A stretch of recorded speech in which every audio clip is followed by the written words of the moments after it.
This video is a trade review on my black belt model. Everything in this video was called in advance in the Discord for free. If you would like to join that, the link to do so is in the description. Okay, so here you can see we have our pre-market low, pre-market high.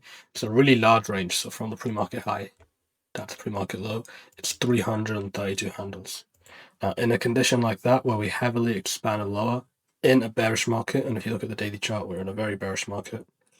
If we see a black belt to the downside and it doesn't have the support of our opening range gap, you never want to take that trade because you're in a completely bearish market, overwhelmed by bearish structure. So if you want to see it trade all the way up into pre-market relatively go highest, 330 handles it has to go against the bias. That's a lot. So if you do not have the opening range gap in your favor, you shouldn't be taking that trade. Now today we did have the opening range gap in our favor, so I knew it didn't have the strength to traverse this entire range when it started to reject the consequent encroachment of the opening range gap, and it took out these relatively equal highs in the middle of the range. So you can see black belt, pre-market low swept at 9:30 a.m. When we were looking at this, we were conscious of it being a liquidity sweep or a liquidity run. The first thing you need to do when you look at this pre-market low get taken, or the pre-market high get taken, is identify, is it a sweep or is it a run? If it's a run, there's no model there. There's no trade there. If it's a sweep, then that's the green flag. That's the first green flag. Displaces, and then it takes over the 929 candle high. We said in Discord this would be a market structure shift and a good one if we close above it. And you can see this candle 934 trades all the way up, closes above it. Here's our first presented fair value gap. Then it trades down into it. The wick leaves it a little bit, and that's a good thing. Let me tell you why it's a good thing. You see this 930 opening price. That's the low of our opening range gap. The 930 opening price, if you're below it, is a discount level. What do we know about how price reacts to a discount if it's bullish? If it's really bullish, it should not spend a lot of time in discount. It should just, feather this level a little bit. Now, if it had traded below it and then back up with a couple candles, that's still okay. But this is the best type of reaction. When it traded down below 930 and it immediately rejected and started to find support at the first presented fair value gap, that was the number one just really bullish sign. Really bullish sign. Then it displaces through the lower quadrant, runs up into the consequent encroachment. Before it reaches the consequent encroachment, I thought, okay, it might turn here because of how slow the candles were being. I took a partial a little bit early, trades back down to this fair value gap, uses this upper quadrant of the wick, back into the consequent encroachment of the opening range gap, and then here it's finding resistance. So you can see now the wicks are getting long and long, and there's no one-sidedly bullish candles. So here, where it's finding resistance at this level, we have to look at the narrative. Well, we know we're in an underlyingly bearish market. That's obvious when you look at the daily chart. You can see it takes out the buy side liquidity here, and then it's run lower multiple days in a row.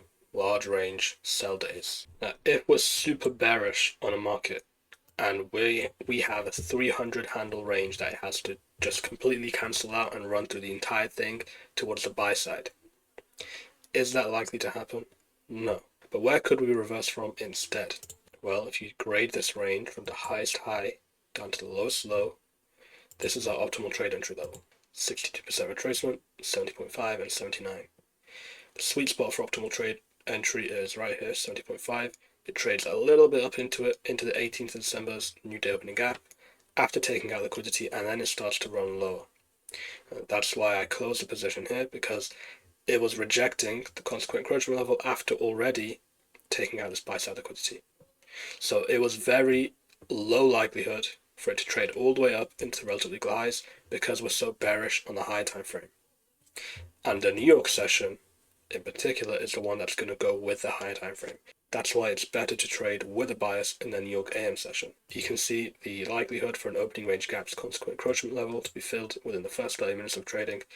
That aids you when you're trading this model. If you look for a black bell, the best, quickest, most amazing trades you have with the black bell will be when it's aligned with your bias and aligned with the opening range gap. And when it trades up into it, that should always be a partial, always. So today, when it does that, take a partial, and when you find resistance, you take a partial.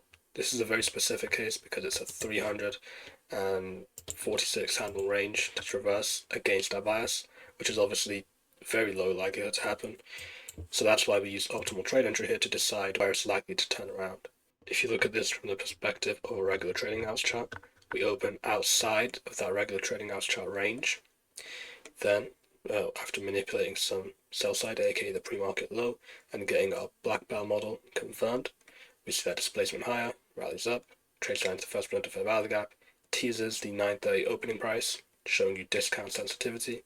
The reason this is important is because it's essentially saying, like, this is the market telling us it's bullish. It would not be this reactive to that level after manipulating sell side, after displacing higher, after trading into a first presented fair value gap with the black bell concept behind it, if it's not going to be bullish. That's just one last little, hey, I'm bullish, I'm about to take off. If you want to enter, now's your chance. And then you see it run, consequent encroachment, a little bit of stalling. This is a sign of resistance. You can see it's resisting, and then it drops. That's the black bell. Easy. Light work. There's nothing hard about that. The only thing that can be a little bit tricky is if you have no experience tape reading or reading 1 minute candles. If you do have experience with that, then it's fine. And you need not be worried about the outcome of this model, because as long as you follow the basics of strength and weakness and demanding precision entries, there is nothing to fear about trading the 930 open when you use this model. Okay, that will conclude this black bell model trade review. Thank you for your continued interest. I'll see you next time. Goodbye.